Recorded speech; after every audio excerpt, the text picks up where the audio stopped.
Hi, Lockie. Welcome to the podcast.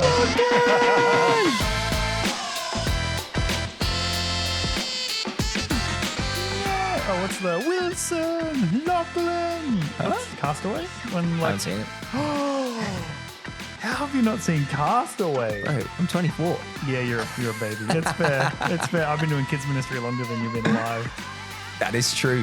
Wow. That's great. I never put that together. That's crazy. And that's a fantastic way to say welcome to Practical Kids Ministry, our brand new podcast which is hyper practical ways to help you, whether it's your first day in kids ministry or a brand new volunteer, whether you've been doing it forever, whether you're a team leader, a room leader, a kids pastor, all of the above. We want to resource and help you, especially people on the front line of KidsMin, right? Like, it's definitely not an easy thing, but it's super fulfilling, especially when you know what you're doing. Absolutely. So pumped. My name is Buckle. I'm the CEO and founder of Link Ministries Network. If you are a leader, you probably use the curriculum. This is our set here. It's fun. And this is Noah, our general manager. How you doing? Good. I'm doing really well, Buckle. I'm super pumped to be able to finally get the opportunity to equip and empower you guys, the people that are on the ground serving and not just providing curriculum like we usually do, but actually help equip the leader to excel, to step up, and to continually just grow as a person. So I'm super pumped. Our promise to you is every week we're going to be succinct and short. We're going to honor your time. We're not going to waffle on and on and on. We're going to keep it nice and tight to value your time, because we know a lot of you are probably parents or you've got a life. It's all good.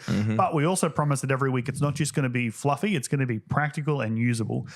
So watch it as a team. Watch it maybe when you're driving your car, whatever suits. But let's jump in. What are we doing for our very first episode today? Yeah, so for our first series, Buckle, we are diving into what you call the 5 foundations of kids ministry. It's true. We're just going to do part 1 today. We're not going to go through all 5. We're going to do it over 5 weeks to value time. And it's actually not the 5 foundations. It's just 5 foundations of ministry. And because I might want to add a 6th in the future. I like that. But we're going to jump straight into it. We are doing Make It Safe. That's the first foundation. Let's hear it again. Make it safe. Make it safe. Make it safe. Say it. All the people in the back, say it with me.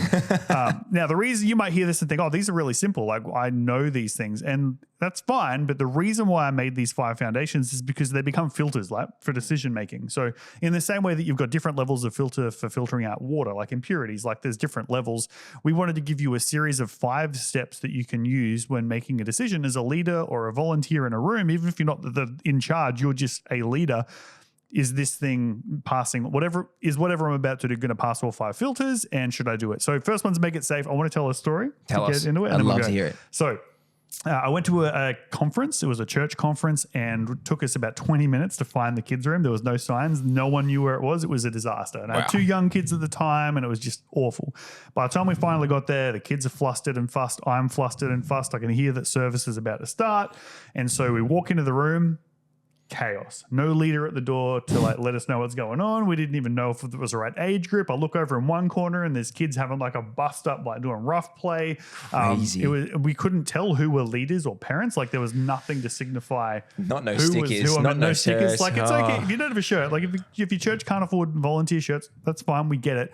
But like, either get colored matching from Labels, Kmart or just absolutely. Get a sticker. I'm a leader. My name is Buckle. So we had no idea who was who. And then the straw that broke the camel's back is that a jumping castle in the middle of the room, and it was on hardwood floors, totally fine, no mats. And so we see like this 5-6-year-old kid bounce, fall, and bounce out of the castle, whack onto the hardwood floor, bursts out crying. And so me and Beck look at each other, turn around, and we walked out. Yep. Now the kicker is because the kids were fussed, we went home. We didn't stick around because our kids weren't going to sit in a service that night. And so, like, the preacher on the main stage might have had the most incredible word from God. Beck and I missed it. Whoever was preaching in the kids' room might have had the most inspired word of God. My kids missed it. There could have been kids in there that my kids could have made lifelong friends with. They missed it. All of it was missed because it wasn't safe. Yep. And so there's 3 quick things. This is the practical. There's 3 things we want you to be aware of for Make It Safe. And so we've got make it safe for your kids. Yep. Make it safe for your parents. Yep. And then make it safe for your leaders. And all of that is because we're responsible for God's children. So let's start with make it safe for the kids. Hit the microphone. Sorry, guys. I'm trying real hard. And we're not going to edit. It's going to be jumps right through. Okay. Make it safe for kids. What does this look like? Do you want to start with some practicalities around safety for kids? I'd love to, Buckle. So as we all know, we've got some amazing setups that make sure that the kids are always safe. That's either physically or emotionally. Physically, correct. I want to start off with and just identify your room, your space, whatever you've got available to you. For me at my church, we have got a sewing room because we're a bump in, bump out location as our main kids' primary room. So that means if it's sewing, you would be having to check floors. Yes, sir. Every morning, every bump in, it's actually a part of our rhythm. It's a part of our routine because we don't want a child to pick up a needle and be like, oh my goodness, what is this? Or even worse, land on a needle. There is one time where we had a child pick it up. He was a child with additional needs. It scared me. That was my fault because I was on bump in and I was meant to do that and I completely missed it. So for us, it's now a rhythm of this is so important to make sure that our rooms are set up safely. So it's the little things like scanning for objects that are going to be hazardous, setting up areas for kids to be in and not just keep kids away from. So we love here at Kids Ministry, we love masking tape. Masking tape is the greatest. Create boundaries. Absolutely. Create safe spaces for your kids to go to rather than create spaces for your kids to avoid. Because when they're going to something, it means you can reward them on it. It means that you can encourage them to do it rather than not do what you don't want them to do.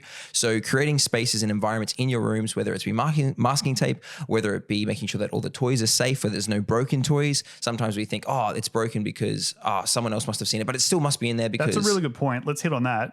This isn't just the kids pastor. The reason we're doing this is for all of our volunteers. If you're just in a room, and even if it's your first or second week, you're coming in with fresh eyes, right? So the team that have been in there week after week after week, you become a little bit acclimatized. If you're a newie, a freshie, and you're stepping in, fresh eyes, you might be like, hey, that toy's got a broken edge and that's sharp. Or, hey, that cable looks like it might be a little bit frayed. We should probably get that retested and tagged. Yep. Like, it's just the idea of, is that safe? Both practically, and I think you nailed it, like, our kids practically safe? Like, when they're in the room, there's a safe sign in and sign out system. We make sure that kids can't get out of the room without someone being aware. We're making sure that in our interactions with kids, like, you're never alone with the child. So, like, we're protecting the child and you're protecting the leader. But then on top of that, there's an element of perceived safety. Yes. Right. And so you're a qualified teacher. Do you want to hit on the idea of, like, make it safe in regards to, like, Maslow's hierarchy of needs, like the idea of feeling safe in Absolutely. an environment? I'd love to. So yeah, Maslow's hierarchy of needs sort of highlights that the most important thing for you is like food, water, safety, those sort of things that come. And the next one is actually this element of actually feeling safe. As well as being a teacher, before I came to Link, I was a child therapist for kids in care with complex needs. And part of the thing that we would talk to our foster carers about and when we'd hang out with the children is you want them to be your friend. They will not be your friend. They don't care about being your friend until they actually feel safe. So feeling safe in a room, what does that look like in kids ministry? Well, it looks like making sure that they have a relationship. They have someone that they can connect to and feel like there's no dependency on that relationship. They actually feel like they can just relate to them. And this means meeting them at the door. At our kids ministry, we have a rule where it's like the child can't take 5 steps in without being greeted. It's because every kid gets a high five or a personalized welcome in that moment, right? Absolutely. I know, like you said it really well, Buckle, to me, where when you have someone over to your house for the first time, when someone knocks on the door, you open the door and you say, hey, come on in. We'd love to invite you. There's nothing worse, right? When you go to someone's house, you knock and you hear from the back of the house, the door's open. Yeah. You're like, am I going the right way? Am I walking into a master bedroom? Like, where's the safe boundaries? But when you're welcomed at the door, you care about me enough to welcome me into your home. And we want kids, when they come into KidsMin, into your room, like, we want them to feel like they're being welcomed into what will eventually be their future home. Absolutely. And on that is that, therefore, it's different when you're coming in for the 100th time because Correct. You know where everything is. You know who the people are. I don't knock on my own door at home. No way. You just walk straight in. So there are going to be kids in your kids ministry that walk straight in, but we're not doing it for those kids because they already feel safe. We're doing it for the kids that won't feel safe, the new children, the kids that are maybe more nervous in crowds and areas. And they're the ones that we want to meet at the door and welcome so you can bring them along on the journey so you're beside them rather than feeling like they ever enter this area by themselves. And we actually hit on something there. This is why obviously, please have a check-in system, and we'll tell a story about that in a minute. Yep. But have a check-in system that allows kids to check in and check out. But as a part of it, if you've got the ability, name tags. Like, yes, you've got a brand new kid. You don't just say, oh, it's a new kid. Hi, Johnny. Because then they're like, how do you know my name? That's jarring. But hey, I'm Buckle. What's your name? I'm Johnny. Hey, welcome. It's so good to have you here for the first time. But I might meet 20 new kids across a weekend if it's like a bigger weekend like Christmas or Easter. Yep. But those name tags means when I go back up to Johnny, I'm like, oh, his name is Johnny. Hey, Johnny, it was so good to meet you before. Do you want to come hang out with me and our mates? We're going to play some handball with the masking tape. Masking tape is a win. Come on now. And so please, as a part of Keep It Safe for Kids, like, find a way to, like, get a name sticker on there. We had one database that would actually put a little birthday cake on their stickers we've got that as well. when it was their birthday on that week. And so it's like, oh, is it your birthday? And they're like, oh, yes, it's my birthday. And so like we're going to talk about making it, fun and personable and all those things later. But when kids feel welcomed into a new space and they feel like it's not just your space, but it's their space, they feel safe to explore that space. And so like one of the examples I use is at the school I used to go to, we had a cane train running down beside the school and we had a 6-foot fence. And so we knew you don't go past the fence, but you physically can't. So we would play soccer up against the fence. And so we would push right up to that boundary because we knew where we could go. There was a storm and so that fence got destroyed. And instead of kids playing on that same new boundary that we couldn't see, we were all playing like 20 to 30 meters away from it because we were afraid of crossing a boundary that we weren't meant to. And so by creating really clearly defined processes like your run sheets, make sure kids know what's happening, have some consistency, help kids know, hey, we have a structure and we have a format and there's a way that you can engage in Kidsmin on a Sunday in a safe way. I think that's probably the last thing before we move on is that kids love consistency. And when there is a rotation of leaders, as a lot of us have, some sort of fortnightly, monthly, whatever is the set expectation in the room, whether that's behavior expectations, I'm really big on them. So behavior expectations, run sheet expectations, the kids aren't walking into the unknown because if it's their second time, they're like, oh yes, we do praise and worship now. Oh yes, I know that. We watch the Link Crew now. Like there is a rhythm and routine to what they do, and therefore they know and understand. Oh, okay, I feel safe because I know what's coming up because the unknown is always deemed and felt as unsafe. Correct. So and if you know that there's an unknown coming, call it out. Absolutely. Like at the start of this episode, we said, here's what we're doing today in this episode. We're going to do practical talking about this topic. We're going to do it in a short amount of time. Like, so now it's a brand new show, but now you know what we're doing. Like I would do that with our kids. I'd jump on stage and we'd be like, hey, here's what we're doing today. Here's what you can expect. And then you can throw in some unexpected fun because you build safety. Now, is there anything else on that? Because I want to jump onto making it safe for our leaders. Definitely, let's go there. I think kids is locked off, so let's go to leaders. How so can we we can get safe keep for this leaders? pretty succinct, I think. It's pretty short because we want this to be for everybody, but you need to be comfortable calling out when you don't feel comfortable, basically. 100%. So like as a leader, as someone in the room, especially if you're new, if you don't feel safe, go to your kids pastor and just say, hey, I'm not sure. Like communication is key, right? So there's reasons why it's like, don't be alone with children because we don't want you to be accused of something that we know you wouldn't do. But, it's the idea of perceived safety. If there's a high activity game, like you're a PE teacher, we were chatting about this before, you might feel comfortable running a more physical game or playing handball. But like I know that I had one leader who had a really bad back. And so that leader physically couldn't play handball with the kids. And so they felt terrible about it. And I was like, no, your safety matters more. 100%. Like you have to feel safe. And so we actually made it that they were actually really good at talking. And so we actually set them up with like a little commentator's desk and they would commentate handball. And so they would celebrate the kids' wins and that was how they engaged. Like that's the safe way. And so if you've got a behavioral child, you've got a kid that you don't know how to handle, you don't have to just figure it out. Like ask for help, talk to your kids pastor. We want you to feel safe in the room as a leader. Do you have anything you want to throw into that as well before we jump on to parents? I think that's fantastic. I think the only thing I was going to add was if you want to extend your behavior management knowledge and therefore grow, just stay tuned. Because it's a pro channel. Your behavior management. We're literally going to do a whole series on how to deal with that kid. Yep. There's a lyric from Reliant K, like it's a song about relationships, and he's like, I'll always love you, but right now I just don't like you. We all have that kid. We love them, but there's some Sundays where we don't like them. We're going to help with that as well. Okay, last thing, Rua, you go. Sorry, so the very, very last thing was just doubling down on that very first point, which is that we want to make sure that we're safe for our other leader in the room as well. So we need to make sure we're communicating with them. Look out for each other. Yeah. Exactly right. So with the whole, like for me, my entire life evolves around me keeping my blue card. So for me, knowing that I can be safe and that my work is okay, that my life is okay, that I keep my blue card, that no allegations could even be thought possible. Yep. It's the Bible verse, live above reproach. Absolutely. So then we always keep like 2 leaders in a room, but you're not doing it just for yourself. You're also doing it for your other leader in your room. Totally. So it's just making sure that you set them up. So it means you're both set up for success, that you're always safe and above reproach. Nailed it. And that's the whole point, right? We're all in this together. And ultimately, these are God's children. Yep. And so we need to keep God's children safe, right? Absolutely. So there's a heap more we're going to unpack in future episodes where we can deep dive way further. Lastly is just around this idea of parenting. Like the parents aren't in our room, but we had one instance where we were going to a kids event And a friend of mine is an electrician. He's a dad. Went to drop the kids off. I was about to let my kids go, but his eyes saw something I didn't see. And he's like, oh, well, that cable plugged into whatever looks a little bit frayed. So he walked over and checked it. And so he was like, oh, I don't trust this. Can you guys unplug this activity? And the leader's like, oh, it's fine.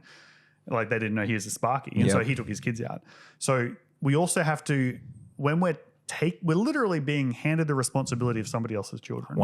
We have to build trust with them. And so simple things like brand new families at your sign-in, have like a kids concierge. Get your Connect Group leaders who are maybe family Connect Group leaders to be there and welcome the parent. Show the parent that, hey, we know we're about to take the most precious thing you have, your children. And so we want to care for you as a family. Well, we have to build trust with those parents, because that's where, when you build trust with a parent, they give you their children for that period of time. When that trust is built, we can speak into the other 4 of these 5 things, because the parents know, okay, my kids are safe, my family is safe, I can deal with whatever's here. So I think those are our main 3 things. We're going to, in future episodes, dive deeper. Is there anything else you want to throw in on the parent engagement? I think just doubling down on what you're sharing. Like, I'm not a parent myself yet, so Buckley is definitely the expert in this space. But it's just, I think we do not get kids in our kids ministry without our parents relinquishing their care. And how many for their churches, kids, how many kids parents ministry? choose their church? Because of their kids. Because of the kids min. Where do my Absolutely. kids feel safe and love to go? So I think it's just it's not just we need to make sure the rooms are super safe and that's all ticked away, which is absolutely fantastic. Parents are going to appreciate that. But it's also like, we want to make sure that the parents do feel safe and that we are trustworthy to take on their kids. So what can we do? We can make sure we have conversations at sign-in. We can make sure that there are things that are put in place, safe parameters in the rooms to make sure that everything in their minds are also okay. It's like perceived safety, which is equally important. But and a part of that actually is, I wasn't on our notes, do what you say you're going to do. So like, we would run kids events, and it's like, we are finishing at X o'clock.